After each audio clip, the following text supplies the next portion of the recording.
नमस्कार विद्यार्थी मित्रांनो. आपण आज जे लेक्चर घेणार आहे ते म्हणजे काय, बरेच विद्यार्थी आहे ना, इथून मागे सरळ सेवेची तयारी करत होते. त्यांना एम-पी-एस-सीमध्ये हे सरळ सेवेचे पद आल्यापासून त्यांना एक्झॅक्टली परीक्षा पद्धती माहीत नाही. मग आपली ही जी बॅच आहे स्कोर बूस्टर बॅच, यामधले जे विद्यार्थी त्यांना ज्यांना परीक्षा पद्धती माहीत नाही, कशा पद्धतीने पूर्वपरीक्षा होते, त्याला एलिजिबिलिटी काय लागते, त्याच्यानंतर पूर्व झाल्यानंतर मेरिट कसं लागतं, मेरिट लागल्यानंतर मुख्य परीक्षा कशी असते, मुख्य परीक्षेनंतर पोस्ट कशी भेटते, या सगळ्या गोष्टी आजच्या लेक्चरमध्ये तुमच्या मनामध्ये एक पण डाऊट राहणार नाही. तुम्ही फक्त व्यवस्थित लेक्चर बघा. गट क परीक्षा पद्धती. ओके. तलाठी असेल, आरटीओ असेल, आरटीओ आता पूर्व परीक्षा याच्यामध्येच आरटीओची आरटीओ मिळायची. गट क चे बाकीचे सर्व पद, बाकीचे सर्व पद म्हणजे कोण, टॅक्स असिस्टंट असेल, क्लर्क असेल, इतर पण जे पद असतील, एक्साइज इन्स्पेक्टर, एक्साइज पी-एस-आय असेल, या सगळ्या गोष्टी याच्यामध्ये येतात घटकामध्ये. ओके. बरेच संवर्ग आहे, त्याच्यासाठी एकच पूर्व परीक्षा असते आणि एकच मुख्य परीक्षा असते. फक्त जे टेक्निकलचं जे आरटीओ एम आहे त्याच्यासाठी वेगळी थोडीशी टेक्निकल, म्हणजे त्यांचा सिलेबस वेगळा आहे. बाकीसाठी सगळ्यांसाठी सेम आहे, म्हणजे एकच पूर्व एकच मुख्य. ओके. आता जे तलाठी पद ऍड झाल्यामुळे बरेच मुलं काय झालेले, किंवा सरळ सेवेची इतर पण पदे आता एमपीएससी घेते, त्याच्यामुळे सरळ सेवेचा जो पॅटर्न आधीचा होता त्याच्यापेक्षा हा वेगळा आहे. पहिली महत्वाची गोष्ट, इलिजिबिलिटी काय लागते, तर बघा, सर्वात महत्वाचं, तुम्ही रेकग्नाइज युनिव्हर्सिटीमधून असं विद्यापीठ पाहिजे की ज्याला रेकग्नाइज केलं गेलेलं आहे, सरकार मान्य, गव्हर्नमेंटने मान्यता दिलेल्या विद्यापीठातून तुम्ही काय झाले पाहिजे, ग्रॅज्युएट असले पाहिजे. काय असले पाहिजे, ग्रॅज्युएट असले पाहिजे. ओके. आता तुमच्या मनामध्ये असा शंका येईल की ग्रॅज्युएट कोणत्या स्ट्रीममध्ये, कोणत्याही स्ट्रीममध्ये तुम्ही ग्रॅज्युएट असले, तुम्ही वायसीएमयू मधून जरी, मुक्त विद्यापीठातून जरी पदवी मिळवलेली असेल, पदवी ग्रॅज्युएट म्हणजे पदवी मिळवलेली पाहिजे. तुम्ही आर्टमध्ये असा, कॉमर्समध्ये असा, सायन्समध्ये असा, इंजिनियर झालेला असा, डॉक्टर असा, ग्रॅज्युएट पाहिजे फक्त युनिव्हर्सिटीमधून. ठीक आहे. रेकग्नाइज सरकारने मान्य केलेल्या युनिव्हर्सिटीमधून तुम्ही काय झालेले पाहिजे, ग्रॅज्युएट झालेले पाहिजे. पुढचा प्रश्न निर्माण होतो का, तुम्ही जर लास्ट इयरला असाल तर तुम्ही हा फॉर्म भरू शकता का, तर 100% भरू शकता. लास्ट इयरला तुम्ही इथं ग्रॅज्युएट न करता क्वालिफिकेशन काय करायचंय, ॲपियर करायचंय. काय करायचंय बाळांनो, ॲपियर करायचंय, आणि तिथून तुम्ही फॉर्म भरू शकता. जी प्रोफाईल बनवताना तुम्ही ॲपियर दाखवलं तर तुम्ही फॉर्म भरू शकता. फक्त मुख्य परीक्षेच्या वेळेस तुमचा पूर्ण म्हणजे ग्रॅज्युएशन पूर्ण झालेलं पाहिजे, तुमचा रिझल्ट आलेला पाहिजे. जर तुम्ही पूर्व परीक्षा पास झाले, जेव्हा मुख्य परीक्षेला जाता त्यावेळेला तुमच्याकडे तुमचा रिझल्ट असला पाहिजे, फॉर्म भरताना ग्रॅज्युएशनचं सर्टिफिकेट पाहिजे तुमच्याकडे. ओके. अशा पद्धतीचा हा इलिजिबिलिटी क्रायटेरिया आहे. महत्वाचा आहे, तुम्ही ग्रॅज्युएट असले पाहिजे कोणत्याही स्ट्रीममध्ये, आर्ट असो, कॉमर्स, कोणत्याही याच्यातून तुम्ही जरी ग्रॅज्युएट असले, तुम्ही एमपीएससीची परीक्षा देऊ शकता. ओके. आता पुढे बघा, ही परीक्षेचं नाव काय बाळांनो, ह्या परीक्षेचं नाव आहे, आता हे बघा इथं नाही, महाराष्ट्र अराजपत्रित सेवा संयुक्त पूर्व परीक्षा गट क. अशा पद्धतीच्या पूर्व परीक्षेचं नाव आहे गट क. आता पहिलं काय होतं, गट ब आणि गट क एकत्र होतं. आता ते काय झालेले, गट क सेपरेट केले, गट ब वेगळं केले. गट ब मध्ये कोणते पद येतात, पीएसआय, एसटीआय, एएसओ, एसआर, हे पद गट ब मध्ये येतात. आता ही गट क ची जी होणार आहे याच्यामध्ये कोणते कोणते पद येतात बघा, क्लर्क येतं, क्लर्क असेल, टॅक्स असिस्टंट असेल, आपण त्याला कर सहाय्यक म्हणतो. ठीक आहे. आपण याला क्लर्कला बघा, क्लर्क जे पद जे असतील, मंत्रालयीन क्लर्क असतील, इतर पण विभागामधले क्लरिकल पद असतील. ठीक आहे. हे सगळे याच्यामध्ये येतात. परत आता तलाठी पद याच्यामध्ये ऍड झालेले, कोणतं, तलाठी पद असेल किंवा इतर पण जेवढे पद असतील गटकाच्या, म्हणजे याच्याशी सिमिलर असलेले सर्व पद आता गटकामध्ये येत आहे. हळूहळू ते ऍड होत आहे. भरपूर पद ऍड झालेले आणि इतर पण संवर्ग ऍड होणार आहे. त्याच्यामुळं याच्याशी जे समन्वय किंवा सारखेपणा दर्शवणारे जे पण पद असतील ते गट क द्वारे भरले जाणार आहे. ठीक आहे. क्लिअर झालं. आता पुढे तुम्हाला हे कळलं, अशा पद्धतीची परीक्षा असते. ग्रुप सी त्याला म्हणतो, एमपीएससी ग्रुप सी. ओके. आता परीक्षा पद्धती कशी, तर याच्यामध्ये तुम्हाला बेसिक सांगतो का परीक्षा पद्धती कशी असणार आहे. पहिला जो टप्पा असतो तो पूर्व परीक्षेचा असतो. काय, पूर्व परीक्षा. ठीक आहे. पूर्व परीक्षेचा पहिला टप्पा असतो. याच्यामध्ये पेपर कसा असतो ते मी तुम्हाला सांगणार आहे. पूर्व परीक्षा पास झाल्यानंतर, ही परीक्षा जर तुम्ही पास झाले पूर्व परीक्षा, तर तुम्ही कशाला जातात, मुख्य परीक्षेला जाता. कशाला, मुख्य परीक्षेला जातात. मग मुख्य परीक्षा कशी असेल ते पण मी तुम्हाला सांगेल. कोणत्या विषयावर किती प्रश्न विचारले जातात हे पण तुम्हाला सांगेल. सगळ्या गोष्टी मी तुम्हाला इथं कव्हर करतोय. ओके. आता बघा, पूर्व परीक्षा बघा, त्याला म्हटलं जातं सामान्य क्षमता चाचणी. सामान्य क्षमता चाचणीचा पेपर असतो. पेपरला वरती नाव असतं सामान्य क्षमता चाचणी. आता बघा, 2026 ची जी ऍड आलेली, 2026 ची जी ऍड आलेली, याची जी गटकची पूर्व परीक्षा होणार आहे ती कधी होणार आहे, 25 ऑक्टोबरला होणार आहे. कधी होणार आहे, 25 ऑक्टोबरला होणार आहे. ओके. मग 25 ऑक्टोबरला जो पेपर होणार आहे त्याच्यामध्ये किती प्रश्न विचारले जातील हा प्रश्न तुमच्या समोर येत असेल तर त्याच्यामध्ये प्रश्न संख्या असते 100. किती? 100 प्रश्न विचारले जातात. एकूण गुण किती असतात? 100. म्हणजे एक प्रश्न किती मार्क्सला असतो? 1 मार्क्ससाठी असतो. किती? 1 मार्क्ससाठी एक प्रश्न विचारला जातो. ओके, क्लिअर आहे? पुढे बघा, दर्जा कोणता लागतो? पदवी लागते तुम्हाला. पदवी लेवलचा दर्जाचा पेपर असतो. म्हणजे आता पदवी लागते म्हणजे मला काय म्हणायचं इथं, पदवीच्या दर्जाचा पेपर असतो. ओके, पुढे बघा, मराठी व इंग्रजी दोन्ही याच्यामध्ये प्रश्न असतात. म्हणजे पहिला प्रश्न जर मराठीमध्ये छापलाय तर तोच इथं ट्रान्सलेशन इंग्लिशमध्ये असेल. दोन्ही भाषेमध्ये पेपर दिलेला असतो तुम्हाला. 1 नंबरचा प्रश्न त्याचा मराठीमध्ये प्रश्न, त्याच्या खाली लगेच त्याचं इंग्लिश ट्रान्सलेशन. पुढचा प्रश्न सेम, 2 नंबरचा प्रश्न, तो प्रश्न त्याच्या खाली इंग्लिश ट्रान्सलेशन. म्हणजे दोन्ही भाषेमध्ये पेपर असतो. तुम्हाला जे कम्फर्टेबल असेल तुम्ही इंग्लिशमध्ये सोडवायचं इंग्लिशमध्ये सोडवा, मराठीमध्ये सोडवायचं मराठीमध्ये सोडवा. एक OMR शीट दिली जाते तुम्हाला, OMR शीट. त्याच्यामध्ये तुम्हाला एक पहिला प्रश्न असे 4 गोल करायचे असतात. 4 पैकी जर तुमचं पहिल्या प्रश्नाचा आन्सर जर सी असेल, आता इथं A, इथं B, इथं C असा D, तुम्हाला याला गोल करावं लागतं. दुसऱ्या प्रश्नाचा सेम, तिसऱ्या प्रश्नाचा सेम, असे 100 प्रश्न. एवढं सिंपल. ओके, आता या पूर्व परीक्षेसाठी निगेटिव्ह मार्किंग किती असते? 1/4 निगेटिव्ह असते. किती असते? निगेटिव्ह मार्किंग असते. सरळ सेवेमध्ये तुम्हाला निगेटिव्ह मार्किंग नव्हती, इथं तुम्हाला निगेटिव्ह मार्किंग आहे. 1/4 निगेटिव्ह म्हणजे काय? जर 4 प्रश्न चुकले तर एका प्रश्नाचे मार्क्स तुमचे तिथे कट होतील. 1/4 निगेटिव्ह. 4 प्रश्न जर चुकलेले तर बरोबर आलेले एका प्रश्नाचे मार्क्स तुमचे तिथं कट होता. Okay, 1/4 negative. कळलं मित्रांनो? हे झालं परीक्षेचं. आता तुम्हाला प्रश्न पुढचा काय निर्माण झाला, तर ही 100 प्रश्न जे येतात, हे 100 प्रश्न कोणत्या विषयावर किती प्रश्न विचारले जातात हा प्रश्न तुमच्या पुढे येतो. एकदम सिंपल करतो या प्रोसेसला. आणि हे पेपर कसे असतात? वस्तुनिष्ठ बहुपर्यायी स्वरूपाचे असतात. वस्तुनिष्ठ बहुपर्यायी म्हणजे ऑब्जेक्टिव्ह पॅटर्न. प्रश्न असतो, 4 ऑप्शन असतात, अ, ब, क, ड. त्याच्यातून तुम्हाला उत्तर काढायचं असतं किंवा 1, 2, 3, 4 त्याच्यातून उत्तर काढायचं राहतं आणि गोल करायचं राहतो त्या प्रश्नाच्या पुढे. ओके, वेळ किती मिळतो रे? वेळ मिळतो 60 मिनिटं. 60 मिनिटामध्ये 100 प्रश्न सोडवायचे असतात तुम्हाला. किती? 100 प्रश्न सोडवायचे राहतात. 60 मिनिटामध्ये 100 प्रश्न. मोठी टास्क राहते, पण हे प्रॅक्टिसने तुम्हाला येऊन जाईल. ओके, आपली स्कोर बुस्टर बॅच करताय, आपल्या 12 टेस्ट सोडवल्यात तुमची. आयोगासारखेच ते पेपर बनवतोय आपण. तसंच तुमचं सर्व. आता स्कोर बुस्टर बॅच फक्त 999 रुपयाला आहे. ठीक आहे, कितीला आहे? 999 रुपयाला तुम्हाला देतोय. याच्यामध्ये सर्व विषयांचे रिव्हिजन देतोय. सर्व विषयांचे रिव्हिजन देतोय. पुढची महत्वाची गोष्ट 12 टेस्ट घेतोय आणि गायडन्स पण करतोय. क्लिअर आहे? आता बघा हे प्रश्न कशावर येतात. मग याच्यामध्ये बाळांनो 7 विषय असतात. किती? 7 विषय असतात. सरांना 7 विषय विचारले जातात. 7 विषयावर प्रश्न विचारले जातात. इतिहास हा विषय जो असतो त्याला आपण हिस्ट्री म्हणतो, हिस्टोरी इंग्लिशमध्ये. त्याच्यावर 10 प्रश्न विचारले जातात 10 मार्क्ससाठी. भूगोल या विषयावर, जिओग्राफीला 10 प्रश्न. अर्थशास्त्र त्याला आपण म्हणतो इकॉनॉमिक्स. काय म्हणतो? इकॉनॉमिक्स. इकॉनॉमिक्सला 15 प्रश्न विचारले जातात. राज्यशास्त्र आपण त्याला पॉलिटी म्हणतो. काय? पॉलिटी म्हणतो. पॉलिटीला 15 प्रश्न विचारले जातात. चालू घडामोडी, जे आपली सुपर करंट अफेअर्सची बॅच तुम्ही करताय त्याच्यामधले चालू घडामोडी केलेल्या सफिशियंट आहे. 15 प्रश्न विचारले जातात. सर्व आपल्या बॅच ऑनलाईन पद्धतीच्या आहे. ठीक आहे, स्पर्धा अकॅडमीच्या ॲपवर तुम्हाला माहिती आहे. विज्ञान आणि ऑफलाईन, जे मुलं ऑफलाईन नाशिकमध्ये असाल त्यांनी नक्की ऑफिसला येऊन भेटा. अशोक स्तंभावर आपलं ऑफिस आहे, तिथे येऊन भेटा. तुम्हाला सर्व गायडन्स आम्ही करतोय. ज्या मुलांना फक्त गायडन्ससाठी यायचंय, फ्री गायडन्स येऊन तर भेटा. एक्झॅक्टली तुम्हाला सर्व कसं वाचायचंय, कुठं तुमची चुका होत आहे, काय काय करायचंय, कमी वेळेत पास कसं व्हायचंय, हे आम्हाला सांगणार कोण नव्हतं, पण तुम्हाला नक्की आम्ही सांगू. ओके, आता बघा, विज्ञान या विषयावर 15 प्रश्न विचारले जातात आणि गणित बुद्धिमत्ता, मॅथ व रिझनिंगवर 20 प्रश्न विचारले जातात. असे 100 प्रश्न या 7 विषयांवर विचारले जातात. त्याच्यासाठी जो पेपरचा कालावधी 60 मिनिटं असतो. 25 ऑक्टोबरला पेपर जो होणार तो अशा पद्धतीचा होणार आहे. एका बघा, प्रत्येक चुकीच्या उत्तरासाठी 25% किंवा 1/4 एवढे मी तुम्हाला सांगितलं. 4 प्रश्न चुकले तर एका प्रश्नाचे मार्क्स तुमचे कट होतात. Okay, 1/4 negative. आता बघा, ही आपली PYQची बॅच आहे. ही आपली गट क आणि गट ब ची PYQ बॅच आहे. याच्यामध्ये 2018 पासून 2025 पर्यंत. आता तुम्ही बरेच मुलं अभ्यास करत असाल, रिव्हिजन व्हिडिओ बघताय, पण प्रश्न कशा आयोग विचारतं? 2018 पासून तर 2025 पर्यंत जेवढे पेपर गट ब आणि गट क चे झालेले, फक्त 399 मध्ये ही बॅच दिलेली. सर्व PYQ घेतलेले 30-35 तासामध्ये.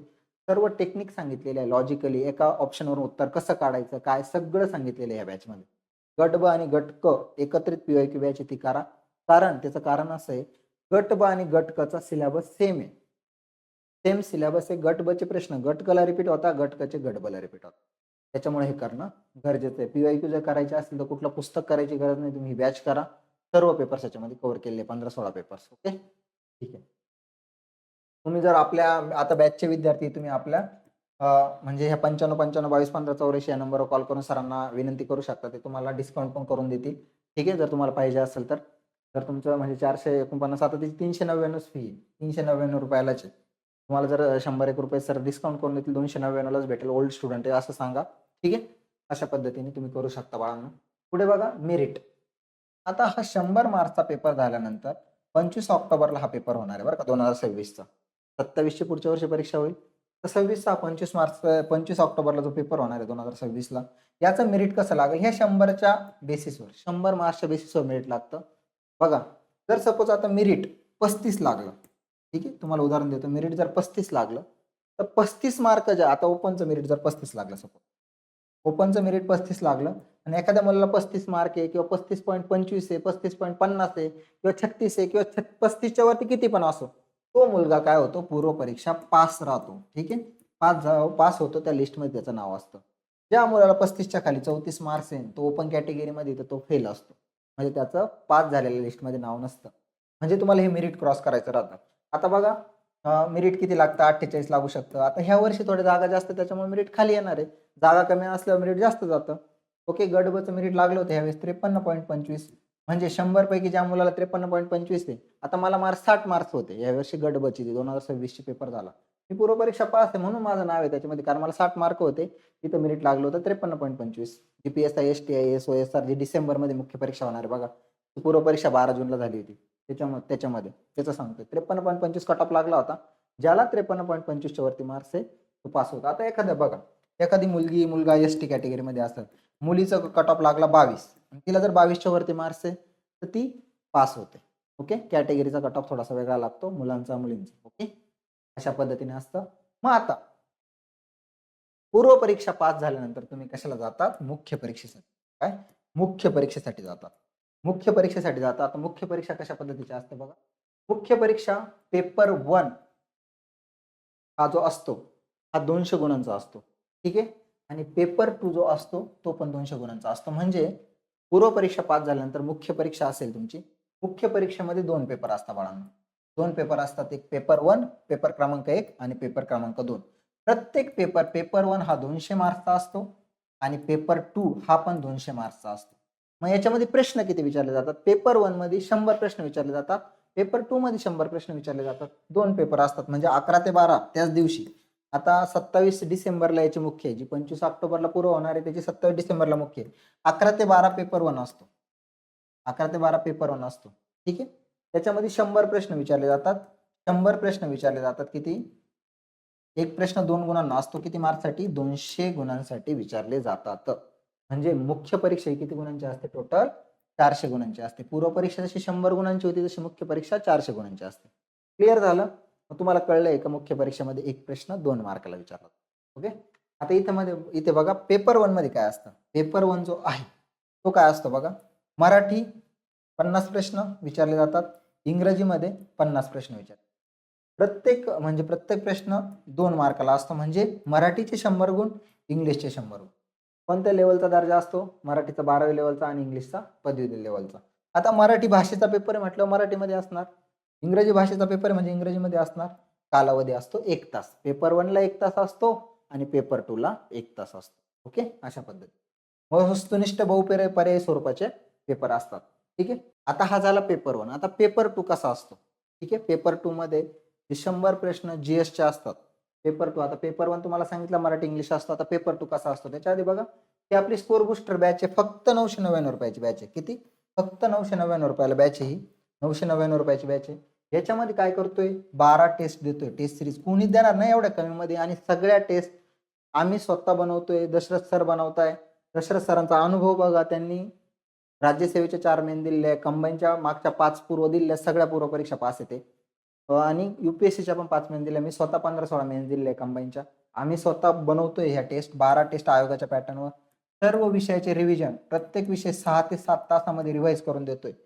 जे IMP टॉपिक्स आहे, जे परीक्षेला विचारले जातात, सगळे टॉपिकचे रिव्हिजन करून घेतोय. आणि मेंटरशिप, तुम्हाला गायडन्स पण करतोय. एखाद्या मुलाला काहीच कळत नाही, काय वाचायचंय, कोणत्या पुस्तकातून वाचायचंय, कसं वाचायचंय, ते कॉल करू शकता. आमचा 95 55 22 15 84 हा नंबर आहे, कॉल करा. याच्यावर सगळी माहिती तुम्हाला देतो. तुम्ही जर नाशिकमध्ये असाल तर नक्की भेटायला या. आपलं नाशिक अशोक स्तंभ या ठिकाणी सेंटर आहे. तिथं भरपूर मुलं दररोज येतात, गाईडन्स करतो. सकाळी 3-4 मुलं आले होते, त्यांना काहीच माहीत नव्हतं. त्यांना सांगितलं, "बाबांनो, लय मोठे-मोठे क्लास लावण्याच्या भानगडीत पडू नका. 999 ची एवढी बॅच करा, तुम्हाला सगळं कळेल." ओके. ऑफलाईनच्या टेस्ट पण असतात. आपल्या आता टेस्ट आहे पुढचे, म्हणजे टेस्ट घेतोय इथं सेंटरवर. दर रविवारी 11 ते 12 पेपर असतो. तुम्ही ही बॅच घेऊ शकता. 999 तुमचं सगळं रिव्हिजन होऊन जाईल. प्रॅक्टिकल बना अभ्यासामध्ये. प्रॅक्टिकल म्हणजे बघा, कमी वेळेत तुम्हाला जर जास्त आउटपुट करायचं असेल तर करा. कारण जे रिव्हिजन व्हिडिओ तुम्हाला देणार आहे, ते सगळे व्हिडिओ असेच बनवले जाणार आहे, की ज्याच्यावर आयोग प्रश्न विचारतो. तेच टॉपिक कव्हर करणार आहे. एक विषय कव्हर करायला 50 तास लागतात. ते विषय आपण 5-6 तासात का बसवतोय? कारण महत्त्वाचं देतोय. बाकीचा फाफट पसारा देणार नाहीये. कारण वेळ कमी आहे आणि तुम्ही पास झाले पाहिजे. ओके. तुम्ही जर 50-50 तासाचे व्हिडिओ बघितले, ते बघून होणार आहे का? रिव्हिजन कधी कराल? असे 6-7 विषय कधी कव्हर होणार? पास व्हायचं असेल तर तुम्हाला कळलं पाहिजे की ह्या एक्झामला अप्रोच कसं करायचं. ही बॅच आपली स्कोर बुस्टर स्वाध्याय अकॅडमीचा ॲप तुम्ही डाउनलोड करू शकता आणि तिथून ती बॅच परचेस करू शकता. ओके. स्वाध्याय अकॅडमीच्या ॲपची लिंक डिस्क्रिप्शन बॉक्समध्ये दिली, ती डाउनलोड करा. तिथून ॲप डाउनलोड केल्यानंतर तुम्हाला स्कोर बुस्टर बॅच दिसेल, ती तुम्ही घेऊ शकता. डेमो व्हिडिओ बघा आणि मग ठरवा. तुम्हाला 100% ते आवडतील. ओके. पुढे जाऊ. आता पुढचा पेपर 2. पेपर 2 कशा पद्धतीचा असतो बघा. सामान्य अध्ययन आणि आता मुख्य परीक्षा आपण बघतोय त्याच्यामध्ये पेपर 2 कसा असतो? सामान्य अध्ययन व बुद्धिमत्ता चाचणीमध्ये बघा 100 प्रश्न विचारले जातात. 200 गुणांसाठी पदवी लेवलचे असतात. मराठी व इंग्रजी दोन्ही भाषेमध्ये पेपर असतो. म्हणजे पहिला प्रश्न मराठीत छापलेला, त्याचं लगेच ट्रान्सलेशन इंग्लिशमध्ये. 1 तास कालावधी असतो. वस्तुनिष्ठ बहुपर्यायी स्वरूपाचे हे असतात. 1/4 निगेटिव्ह असतं. किती? 4 प्रश्न चुकले तर एका प्रश्नाचे मार्क्स कट होतात. आता हे 100 प्रश्न कोणत्या विषयावर विचारले जातात? मुख्यमध्ये पेपर 2 ला. बघा सकाळचा, आता तुम्हाला मी सांगितलं 25 ऑक्टोबरला जी पूर्वपरीक्षा होणार 2026, तर त्याची मेन्स 27 डिसेंबरला आहे. 27 डिसेंबरला बाळांनो जी मेन्स होणार आहे तिच्यामध्ये काय आहे? तिच्यामध्ये पेपर 1 11 ते 12 असणार आहे आणि पेपर 2 3 ते 4 असणार आहे संध्याकाळी वेळ जी असणार आहे. मग ही याच्यामध्ये कोणते कोणते विषय बघा. इतिहास 10 प्रश्न विचारले जातात त्याच्यामध्ये. हे 100 प्रश्न सांगतोय पेपर 2 चे. भूगोलाचे 10 प्रश्न, अर्थशास्त्र म्हणजे इकॉनॉमिक्सचे 10 प्रश्न, राज्यशास्त्र म्हणजे पॉलिटीचे 15 प्रश्न, चालू घडामोडी 10 प्रश्न विचारले जातात. विज्ञान व रिमोट सेन्सिंगसाठी 20 प्रश्न विचारले जातात. आता हे कसं आहे? रिमोट सेन्सिंग आणि आयसीटी. ठीक आहे, आयसीटीवर हे जे प्रश्न असतात हे किती? 20 प्रश्न असतात. त्याच्यावर विज्ञानावर 12 प्रश्न विचारले जातात आणि रिमोट सेन्सिंग आणि आयसीटीवर विचारले जातात काय?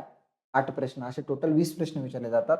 गणित व बुद्धिमत्तेला 22 प्रश्न विचारले जातात आणि माहितीचा अधिकार व महाराष्ट्र लोकसेवा हक्क अधिनियमवर 3 प्रश्न विचारले जातात. असे टोटल किती? 100 प्रश्न पेपर 2 मध्ये विचारले जातात 200 गुणांसाठी. ठीक आहे, 1 तास वेळ असतो. अशा पद्धतीने आता हे झाल्यानंतर पुढे काय लागतं? मुख्य परीक्षा 400 गुणांची झाल्यानंतर ह्या 400 गुणांच्या बेसिसवर काय लागतं? मुख्यचा कट ऑफ लागतो. म्हणजे रिझल्ट लागतो. मुख्यचा रिझल्ट लागतो. आणि आता बघा, जर सपोज तलाठी या पदासाठी तलाठीचं मेरिट जर लागलेलं आहे, तलाठीचं मेरिट किती लागलं? तलाठीचं मेरिट जर लागलं सपोज 400 पैकी लागलं 280 मार्क्स. ठीक आहे, असं एक तुम्हाला उदाहरण देतोय. 280 मार्क्स ओपनचा कट ऑफ लागलेला आहे तलाठीचा. जर तुम्हाला 280 मार्क्स जर असले तर तुम्ही काय बनता तिथं? तलाठी बनतात. किंवा 280च्या वरती 281 असतील, 290 असतील, जे पण मार्क्स असतील 280 तुम्हाला तलाठी भेटतं. हे उदाहरण दिलं. तो कट ऑफ 260 पण असू शकतो, 280 पण असू शकतो. जो पण कट ऑफ लागेल त्या पदासाठी तो तुम्ही जर क्वालिफाय केला तर तुम्ही ते पद तुम्हाला मिळतं. जर क्लर्कचा कट ऑफ 240 लागला, 240च्या वरती मार्क्स आहे तुमचे किंवा 240 मार्क्स आहेत, तुम्हाला ते पद मिळतं, तुमच्या लिस्टमध्ये नाव असतं. किंवा मुलींचा कट ऑफ वेगळा लागला, कॅटेगरीचा कट ऑफ वेगळा लागतो पूर्ण कट ऑफ. ठीक आहे. जर एससी एसटी कॅटेगरीचा जर मुलींचा कट ऑफ 220 लागला तलाठीचा, तर तुम्हाला 220 मार्क्स आहे किंवा 221 मार्क्स आहे, 220च्या वरती किंवा 220 तर तुम्ही तलाठी होता तिथं, किंवा जे पण पदासाठी जो कट ऑफ लागलेला आहे ते पद तुम्हाला मिळतं. अशा पद्धतीने आपण हे पूर्ण परीक्षा पद्धती कशी आहे, तलाठी, आरटीओ जे असेल, आरटीओचा आता टेक्निकल मेन्सचा पेपर वेगळा असतो, पण तलाठी असेल, क्लर्क असेल, कर सहाय्यक असेल, इतर पण जेवढे संवर्ग आहेत त्याच्यासाठीची जी परीक्षा पद्धती ती तुम्हाला मी सांगितलं. उद्योग निरीक्षक असेल, सगळ्या गोष्टी. ओके. इंडस्ट्रियल इन्स्पेक्टर आपण त्याला म्हणतोय, एक्साइज PSI असेल, किंवा आता जे पद अभिलेखपाल वगैरे वगैरे बरेच पद ऍड झालेले आहेत, ते सगळ्या याच्यासाठीची ही परीक्षा पद्धती तुम्हाला व्यवस्थित पद्धतीने सांगितलेली. ओके. अशाच पद्धतीचा पेपर असतो, काळजी करायची नाही. आता पुढचा व्हिडिओ मी तुम्हाला बुक लिस्टचा टाकेल का तुम्हाला कोणता टॉपिक किंवा कोणता विषय कोणत्या बुकमधून वाचायचा आहे. चला, जर व्हिडिओ आवडला असेल तर आमच्या चॅनलला नक्की सबस्क्राईब करा, व्हिडिओला लाईक करा, कमेंट करा आणि तुमच्या मित्रांपर्यंत शेअर करा. धन्यवाद.